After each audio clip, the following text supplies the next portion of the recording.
Alô, alô. Bom dia a todos, todos bem-vindos ao Centro Espírita Obreiros do Senhor.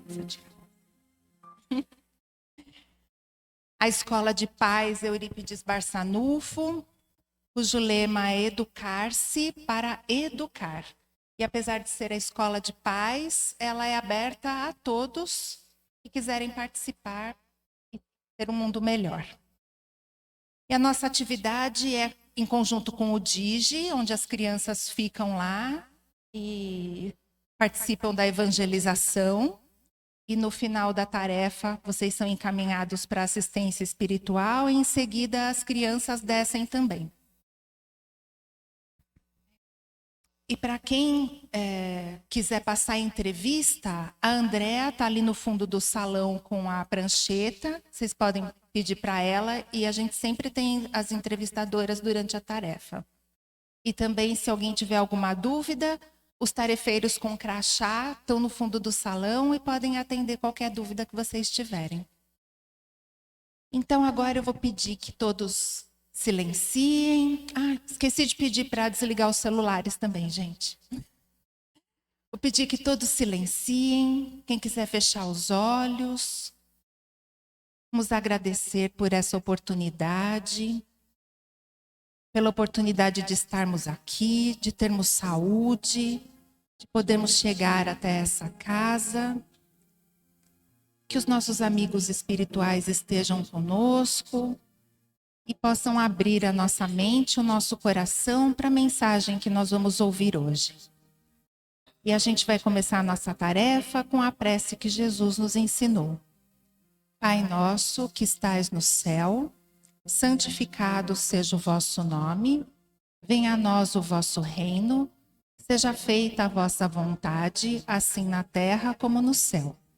O pão nosso de cada dia nos dai hoje, perdoa as nossas dívidas, assim como nós perdoamos os nossos devedores. E não nos deixeis cair em tentação, mas livrai-nos de todo o mal. Que assim seja, graças a Deus. E hoje a gente vai receber a Hilda Regina, que vai falar para a gente sobre a mulher no conceito social, com base no Espiritismo. Bom dia a todos. Que a paz de Jesus permaneça nos nossos corações. Nós hoje vamos ter um pouquinho de história da nossa doutrina, mas um pouquinho de história voltada para o papel da mulher. E relembrando, como nós acabamos agora de proferir o Pai Nosso, de nos ligar ao plano espiritual através do Pai Nosso, vamos nos lembrar que quando Jesus aqui estava, ele disse que ele não poderia explicar para todas as coisas para os homens daquela época, mas que Deus enviaria depois o Consolador, que viria explicar todas as coisas e consolar todos os corações. E foi nesse movimento de trazer para a terra o Consolador que Jesus prometeu, que começou uma mudança radical, que aconteceu basicamente na França, né, onde o núcleo principal foi na França, para que Allan Kardec pudesse codificar a doutrina dos espíritos e trazer um novo momento de luz para a Terra. Então nós vamos contar uma história rápida, né, contar rapidamente a história, né, de como as mulheres fizeram parte disso. É interessante que toda a equipe do plano espiritual, os encarnados e os desencarnados, a equipe do plano espiritual, os desencarnados, claro, né? Os encarnados não estavam lá em corpo presente, mas toda essa equipe se preparou e começou um trabalho hercúleo de trazer luz para o homem. Jesus tinha trazido a luz, mas nós não tínhamos tomado posse dela. Ainda não tomamos. Então, por isso é que nós estamos aqui na tarefa do Cristo, estamos aqui tentando nos melhorar e compreender melhor as coisas. Então, vejam bem, qual que foi o primeiro... Quando a gente quer chamar a atenção das pessoas, o que a gente faz? As mulheres, quando são mocinhas, a gente se empeteca o mais que pode, né? Para chamar a atenção. aqueles que estão fazendo um serviço, um trabalho, eles fazem de uma maneira que todo mundo preste atenção. E foi assim que a espiritualidade agiu para acordar os homens. Eles começaram a fazer barulho. Então foi aí que começou o fenômeno das mesas girantes, saltantes e por aí afora. Então eles determinaram que seria feito, essa atenção seria chamada através dos efeitos físicos. Nós hoje em dia temos muito poucos efeitos físicos, porque a gente já não precisa de uma chamada de atenção tão forte. Nós já melhoramos bastante para conhecer um pouco mais. Então, como é que foi essa história? Como é que eles escolheram? Escolheram a França, escolheram mulheres. As mulheres seriam aquelas que receberiam as orientações dos espíritos luminares. Interessante que, vejam bem, não escolheram ninguém da nossa idade, gente. Não tinha ninguém da nossa idade. Para trazer mesmo a informação, eram todas meninas, mocinhas, bem novinhas. É lógico que tinha as mães por trás disso, porque nós aqui hoje somos as mães, né? Então, as mães por trás disso. Tinha as senhoras que começaram a fazer as primeiras reuniões, que se interessaram pelos fenômenos, porque os fenômenos aconteciam em todo lugar. E elas se interessaram e começaram a estudar esses fenômenos. E assim, por que será que eram meninas? A gente pensa, por que criança? Por que gente de 14 anos, 15 anos, 12 anos, 16 anos? Por que gente tão novinha? Primeiro, porque elas ainda não tinham informação e sabedoria para que alguém dissesse, não, isso que está sendo dito, elas estão dizendo. E outra coisa, quando nós somos mais velhas, nós já temos em nós desenvolvidos os liames do coração, dos sentimentos, envolvimentos de sentimento, que nos tiram do foco. E elas não tinham nenhum compromisso desse teor. Então era muito mais fácil para ela. O que nós vamos fazer aqui é mostrar para vocês a carinha das mulheres que começaram isso. E como isso foi acontecendo ao longo do tempo. Depois nós conversaremos no final sobre a nossa parte. O que nos cabe agora. Bom, vamos lá então. Vamos para o primeiro slide. Para que as mulheres... Imagina, hoje nós falamos tanto em preconceitos, em dificuldades, né? Imagina o preconceito que havia em relação às mulheres atuarem num desenvolvimento de uma doutrina, desenvolvimento de um estudo tão profundo. E essa dificuldade, para enfrentar essa dificuldade, as mulheres tinham que ter muita coragem e um espírito muito inovador. É claro que esses espíritos reencarnados como mulheres, e cabe uma parte aqui, nós não estamos falando para as mulheres, nós que estamos vestidas nesse corpo feminino. Nós estamos falando para todas as pessoas, porque todos nós seremos homens ou mulheres em algumas encarnações da nossa vida, né? Hoje eu e as nossas irmãs aqui estamos vestidas de um corpo feminino, mas os nossos irmãos que estão aqui vestidos de um corpo masculino virão numa outra oportunidade vestidos de corpo feminino. Por quê? Porque, segundo o Livro dos Espíritos, existe uma diferença entre mulher e homem, né? Existe uma diferença de aptidões, uma diferença de forma de sentir e forma de aprender. Nós somos extremamente detalhistas, né? A gente bate, é como aquela moça que falou assim, como que era a moça que você viu? Não sei, não prestei atenção. Ela tinha assim um cabelo loiro, a roupa era branca, o sapato não sei o quê, e a bolsa não estava combinando. Quer dizer, isso que ela não prestou atenção, né? Agora, você pensa bem, você corta o cabelo, arruma, fica toda bonita, vem da cabeleireira e fica esperando o marido chegar. Ele fala, oi amor, entra e vai embora, nem viu que você cortou o cabelo, né? Então, assim, é só uma brincadeira para a gente ver como são distintas as percepções masculinas e femininas. Então, na percepção, hoje nós estamos falando para todos, então, né? Aqui na Revista Espírita, de janeiro de 1866, ele fala alguma coisa sobre a igualdade da mulher, que não é uma simples teoria especulativa, mas não é mais uma concessão do homem, da força que existia na terra, à fraqueza, mas é um direito. Isso foi uma das coisas que a doutrina dos espíritos trouxe, né? Que é um direito alicerçado nas leis da natureza. E quando o espiritismo nos dá a conhecer essas leis, ele fala claramente sobre essa igualdade, né? Vamos para o próximo?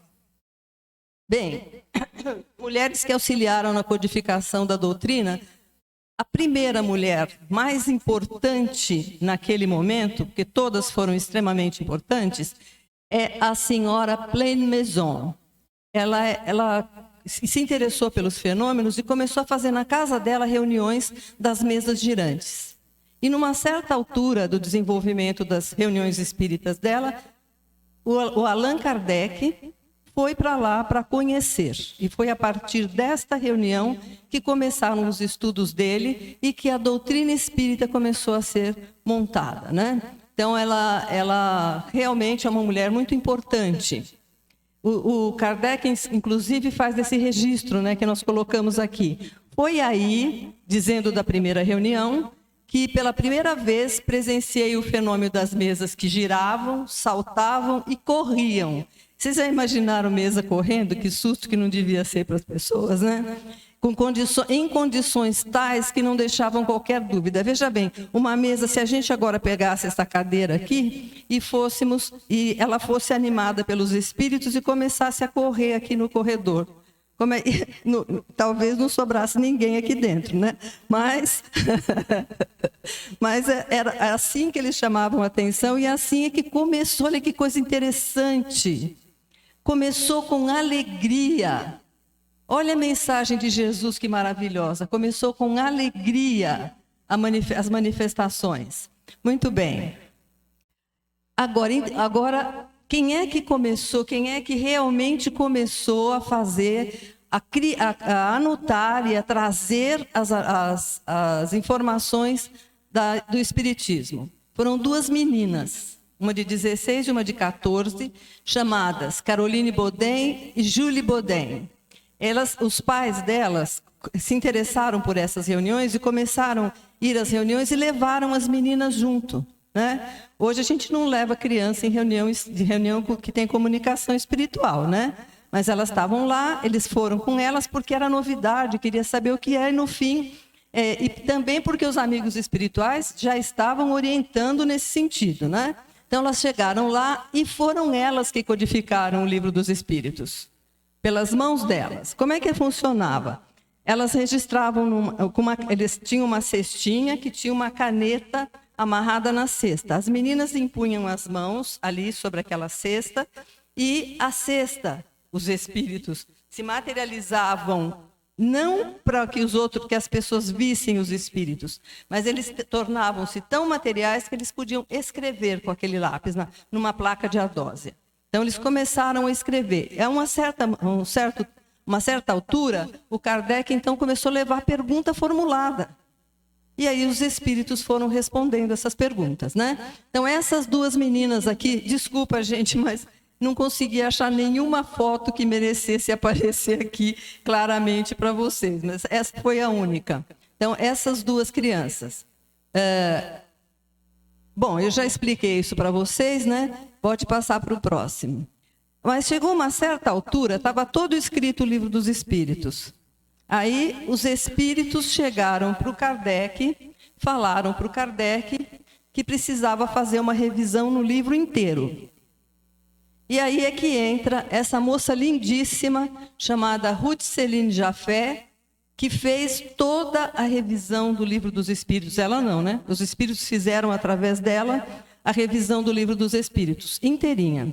E interessante como essa mocinha tão nova, ela tinha 20 anos, se predispôs a fazer um trabalho tão hercúleo. E vejam, os espíritos vinham preparados para essa tarefa, né? Ela não tinha hora, os espíritos determinavam. Hoje, 10 horas, nós vamos fazer esse estudo.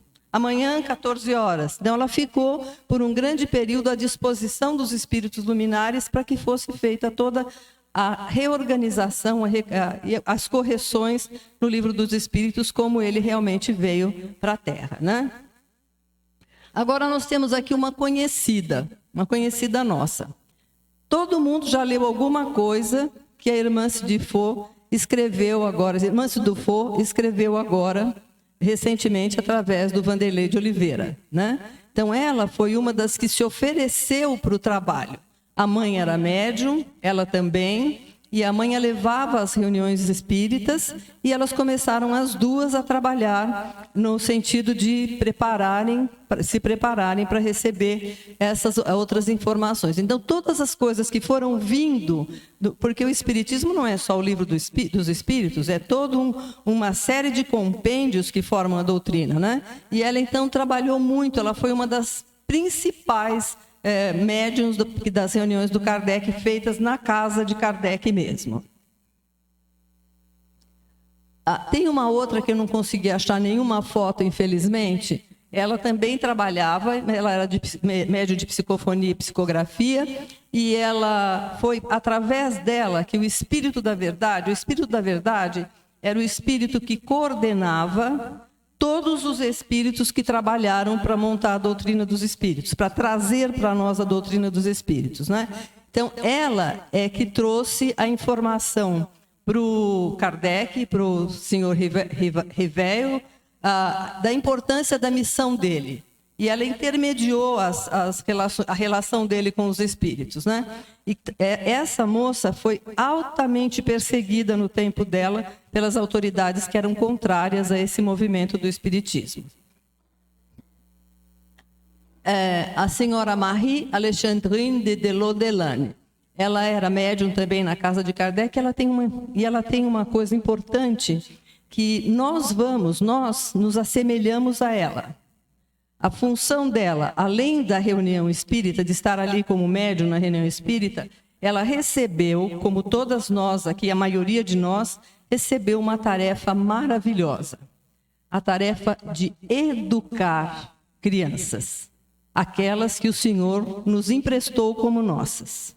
Ela é a mãe de um dos grandes vultos do Espiritismo, o Gabriel Delaune.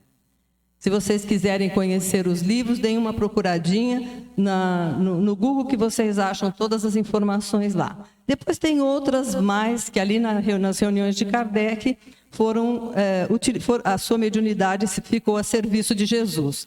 A senhora Canu, médium sonambúlica e inconsciente, senhora Leclerc, psicógrafa, a senhora Clement, médium de psicografia e de incorporação, e a senhora Roger, médium clarividente. Depois nós temos outra mulher importante que é de uma importância muito grande, porque ela é a esposa do Kardec, né? Amélie Gabrielle de Lacombe Baudet-Riveil, a senhora Kardec, né? Ela era uma moça de sociedade que abandonou a vida dela e as condições sociais para se dedicar a sustentar o marido nessa tarefa de trazer para o mundo, de escrever para o mundo o que os espíritos traziam. E ela é uma sustentadora do homem que trouxe não só a codificação, mas que trouxe o consolador prometido por Jesus. Agora nós vamos passar algumas mulheres médiuns que viveram em localidades diferentes da França. A Eusápia Paladino, da Itália, ela era médium de efeitos físicos. Vocês sabem o que é um médium de efeitos físicos? Vamos só falar rapidamente. Médium de efeitos físicos é um ser, uma pessoa encarnada, que tem uma condição especial de energia, que ele pode doar a energia dele para que se materializem coisas, né? Tem médiuns que materializam coisas comuns, tal, né? Como flores e outras coisas nesse sentido, e tem os médiuns que materializam os instrumentos cirúrgicos, materializam os remédios que vão ser aplicados nas pessoas, e tem até médiuns que têm a capacidade de, ou sozinhos ou em conjunto, materializar instrumentos, aparelhos que vão trabalhar, que vão ser utilizados pelos médicos espirituais. Então, ela imagina, né? Eles começaram com a cadeira, a mesa girando e tal. Aí vem a pessoa que pode doar o ectoplasma e materializar alguma coisa fora dela. Então, o que ela sofreu, entre aspas, né? O que aconteceu com ela? Ela foi super estudada pelos cientistas da época que se interessavam por esses fenômenos. Então, o Alexandre Aksakov, que é muito conhecido, César Lombroso também, Charles Richer, Enrico Morselli, e todo mundo conhece o Pierre Curie, que é o marido da Marie Curie, que descobriu a radioatividade, né? Que descobriram juntos a radioatividade.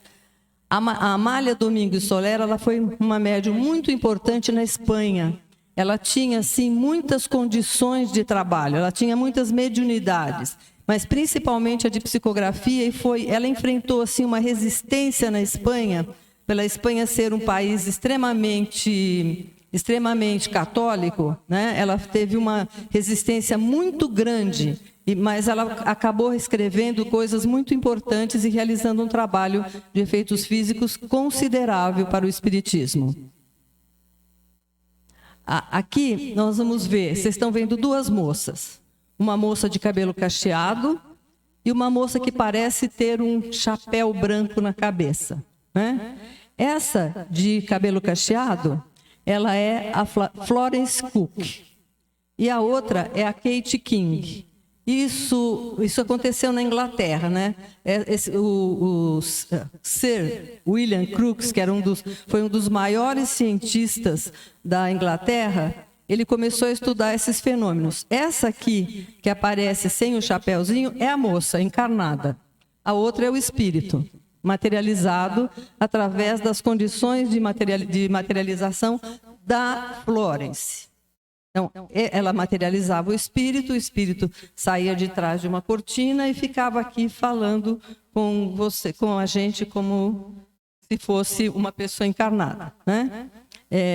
Eu tive a ocasião de assistir reuniões de efeitos físicos, não com essa clareza aqui no Brasil mesmo, né? Aqui em São Paulo, num grupo lá... Esqueci o nome do bairro lá. Eles materializavam os espíritos para operar as pessoas. E os espíritos não operavam, não tinha corte, não tinha nada, né? Eles operavam as pessoas e faziam tratamentos médicos espirituais muito bons. E como é que eles faziam? O que eu vi materializado? Eu vi materializado uma garganta. A gente via só assim o aspecto mais escuro da garganta e no meio da garganta uma bola, bem na laringe, uma bola de luz. E a gente sabia que o espírito caminhava na sala para ir falando com as pessoas e a gente não via o espírito, mas a bola de luz se movimentava como se eu tivesse aqui agora uma bola de luz que fosse, conforme eu vou falando, ela vai se abrindo e trazendo a fala que eu estou enviando a vocês agora. Ele falava através daquela garganta, mas é possível materializar o espírito todo assim. Hoje a gente já não tem mais esse tipo de fenômeno muito corriqueiramente, né? Mas porque já não precisamos tanto de que a nossa atenção seja chamada de maneira bem incisiva, né? Aqui tem as irmãs Fox, que foram as que criaram toda que chamaram a atenção, porque todos os esforços estavam na França. De repente, umas crianças lá nos Estados Unidos começaram a se comunicar com o espírito que estava na casa que elas viviam lá. Então, uma menininha de 7 anos começou, ele batia, ela batia a palma, pedia para ele repetir, e assim foi se estabelecendo também lá do outro lado do mundo, o começo, né, começando nos Estados Unidos, as manifestações físicas que trouxeram revelações para o espiritismo. Agora vamos para o Brasil. Nós temos aqui a Zilda Gama, que é uma das médiuns pioneiras do espiritismo aqui no Brasil. Ela recebeu uma literatura espiritual, ela psicografou muitos livros, muitos mesmo. ela é muito importante para o Espiritismo no Brasil por causa de todo o trabalho que ela fez, de todas as informações que ela trouxe e de como foi materializada, que começou a ser materializado aqui no Brasil o Espiritismo, né? Ela recebeu, numa certa altura, ela recebeu uma mensagem do Kardec. Ele estava desencarnado, claro, né? Ela recebeu uma mensagem do Kardec e depois dessa mensagem, ele começou a instruí-la com outras informações e todas essas informações foram colocadas no Diário dos Invisíveis, um livro chamado Diário dos Invisíveis. E, a partir de 1916... ela começou a psicografar Victor Hugo. E existem vários livros, alguns de vocês já devem ter lido esses livros, alguns desses livros. O mais conhecido, assim, mais corriqueiramente conhecido, é o Dor Suprema, que é um livro muito bonito. Bom, aí nós temos as médiuns. Vocês vão me permitir ler isso aqui, porque é tanta coisa que essa Adelaide Câmara fazia, que... a gente fica assim meio de boca aberta, né? Ela tinha mediunidade, incorporação, audição, vidência, psicografia, curadora intuitiva e tinha faculdade de bilocação. Quem já estudou a vida do nosso querido Eurípides Barçanufo, que é o mentor desse trabalho, né? Sabe que ele tinha essa mediunidade de bilocação. Então vamos imaginar que eu estou aqui, eu sou uma médium de bilocação, eu estou aqui. E lá atrás está o Itar, né? O Itar está sentindo uma dor muito forte, está tendo um princípio de infartamento. Não infartei não, Itar, por favor, tá? Então, está tendo um princípio de infartamento lá. E eu que estou aqui e tenho essa mediunidade, meu corpo fica aqui, eu me aquieto e eu me desloco por bilocação. O meu perispírito se desloca, meu corpo espiritual se desloca, vai lá e tem a capacidade de tratar o Itar. Ela tinha essa mediunidade, muitas curas foram registradas, inclusive, e tem muita coisa documentada sobre isso, né? Ela era contemporânea do Dr. Bezerra de Menezes. Com esse trabalho todo, quando ela foi desencarnar, o Dr. Bezerra falou para ela assim: precisa de ajuda, Adelaide? Para se soltar do corpo? Ela disse, não, eu dou um jeito, né? E desencarnou sozinha. Ela mesma saiu do corpo e foi para o plano espiritual. Quiséramos nós, não?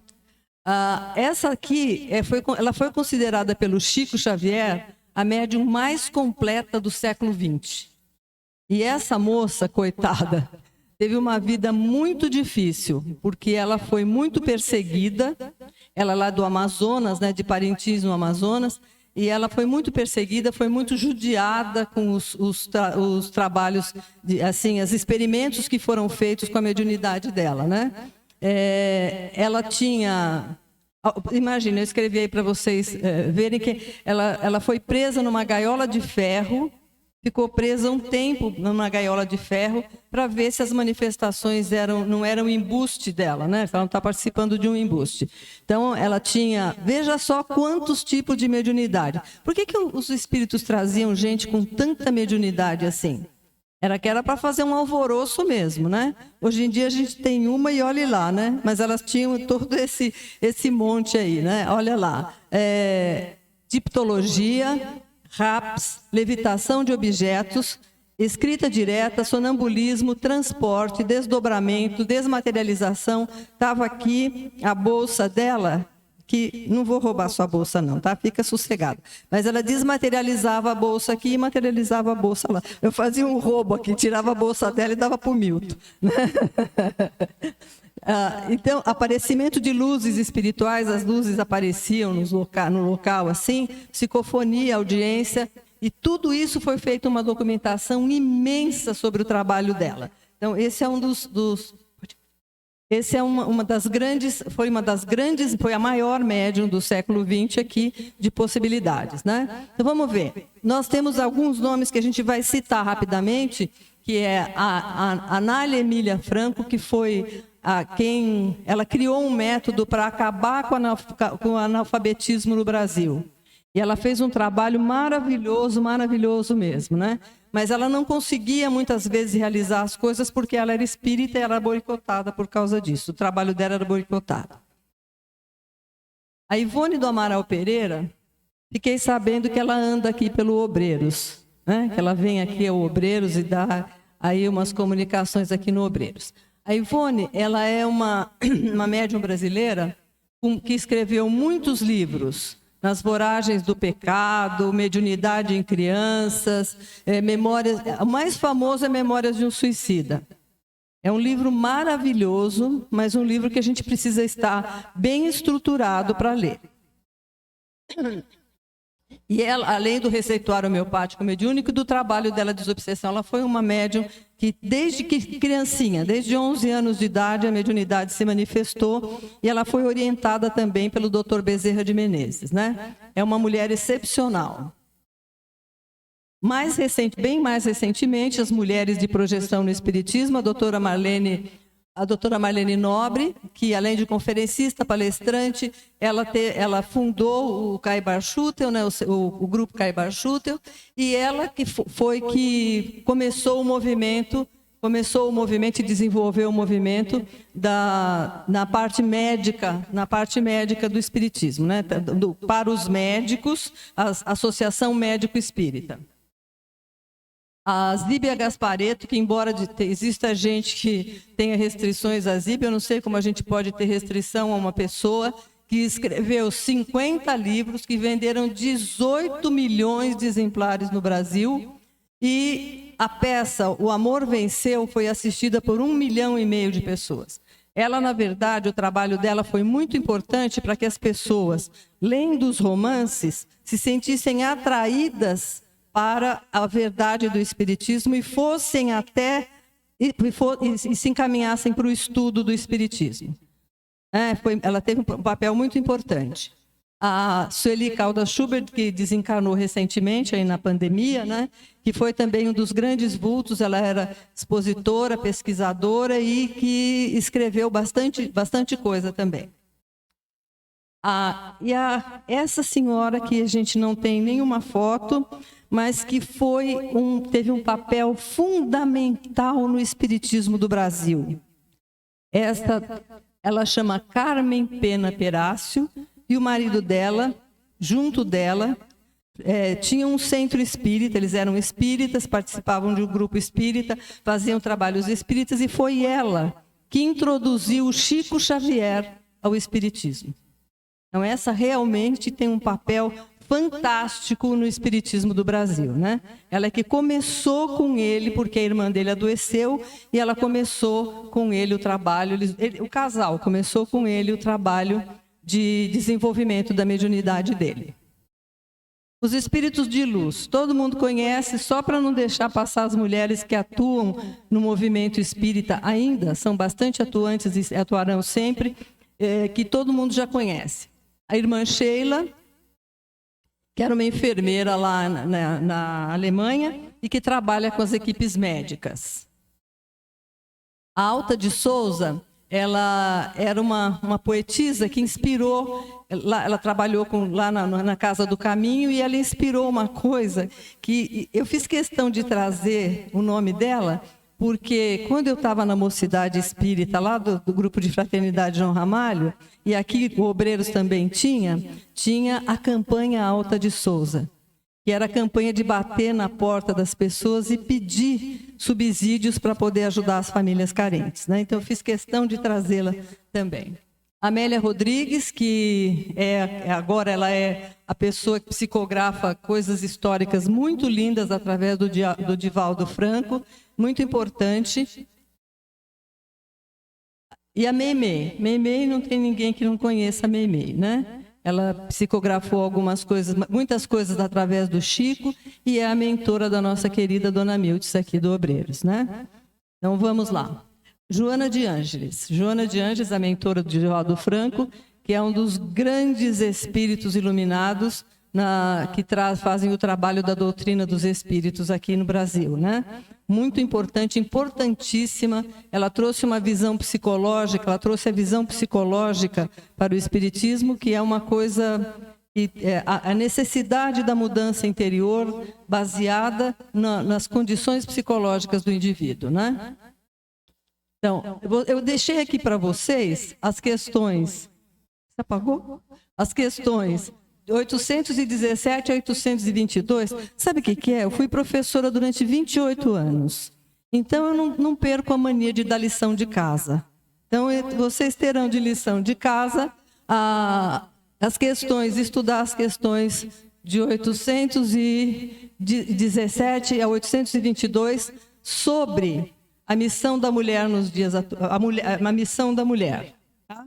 Da igualdade da mulher entre o homem, a lei da igualdade, estudar a lei da igualdade. Muito bem, agora nós vamos falar da missão da mulher nos dias atuais. Então, o que é que o Senhor... Quem aqui é mãe? Está cheio de mãe aqui. Só não é mãe, uma que é muito novinha, ali ainda não dá para ser mãe, né? Mas todas nós que recebemos de Deus a bênção incomensurável da maternidade, porque não existe uma doação mais maravilhosa do que a de, em princípio, biologicamente, de receber um espírito. Segundo André Luiz, aquelas mulheres que tiveram a bênção de receber os espíritos reencarnando em seus ventres, se tornam co-criadoras com Deus. Isso é uma missão que não tem parâmetro de grandiosidade, né? E aquelas que receberam crianças que não foram geradas por elas, elas estão um passo à frente, porque elas transformaram aquela parte biológica, elas não tiveram a parte biológica, né? Eu digo que quando eu fiquei grávida pela primeira vez, eu passei a viver 9 meses andando de salto alto. Por quê? Porque a gente flutuava, né? Em estado de graça. Aquelas que recebem os filhos de outras mulheres, elas não têm a parte biológica, mas elas têm o acréscimo de, mesmo não tendo a parte psicológica, fazer o trabalho da mulher na modificação de um espírito. Então, qual é o nosso papel agora? Todo mundo sabe que nós estamos na fase final do movimento de transformação da Terra.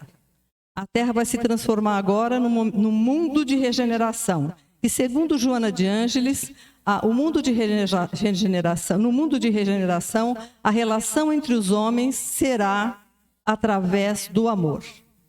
E a nossa tarefa como mães, a nossa tarefa como avós, a essa altura para mim, é realmente fazer com que os espíritos que vieram para nós, eles tenham condições de desenvolver toda a sua potencialidade.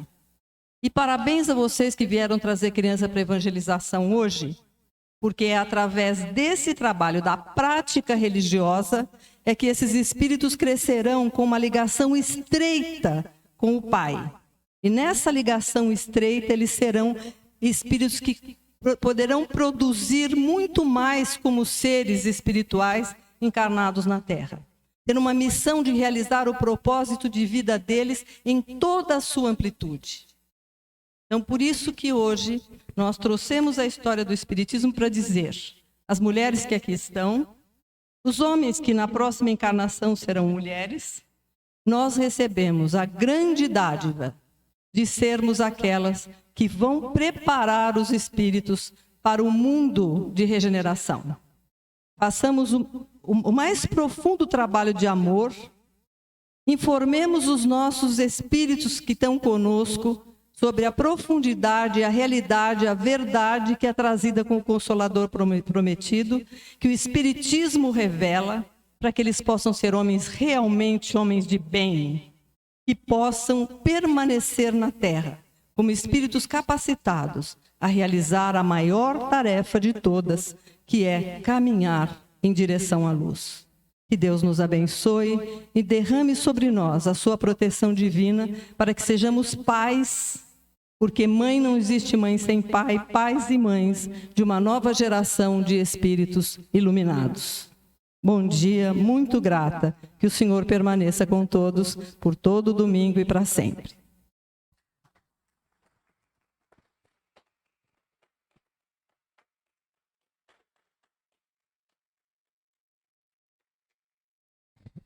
A gente que agradece a Hilda e tanta explicação, tantas informações, né, para a gente. Tanta novidade, muita coisa que eu também não conhecia. Uns recadinhos.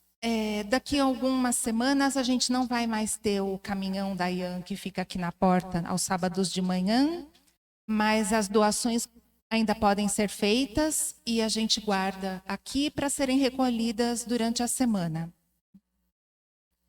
E a cada 15 dias tem a campanha do Sextou, que é da cesta básica. Mas quem não puder contribuir com tudo que está na lista ou puder trazer alguma coisinha para a IAN vive das nossas contribuições, né? São mais de 300 famílias, 300, né? Crianças, 300 crianças que são atendidas pela IAN. Então, quem puder colaborar, nos sábados a gente vai continuar recebendo as doações que ficam guardadas para a coleta. Então, agora nós vamos para a prece final. Vamos novamente agradecer a oportunidade de estarmos aqui, de recebermos tantas instruções, tantos ensinamentos para o nosso crescimento, para que a gente não só aprenda, mas que a gente possa também colocar em prática tudo o que a gente aprende. Transformar o nosso conhecimento em ações, em melhora interna e em trabalho. Que a gente possa ir para casa em segurança, que os nossos amigos espirituais estejam conosco por toda a semana, que a gente possa voltar na semana que vem melhores do que hoje. Obrigada, boa semana a todos, fiquem com Deus. A gente pede que vocês aguardem um pouquinho que já serão encaminhados para assistência.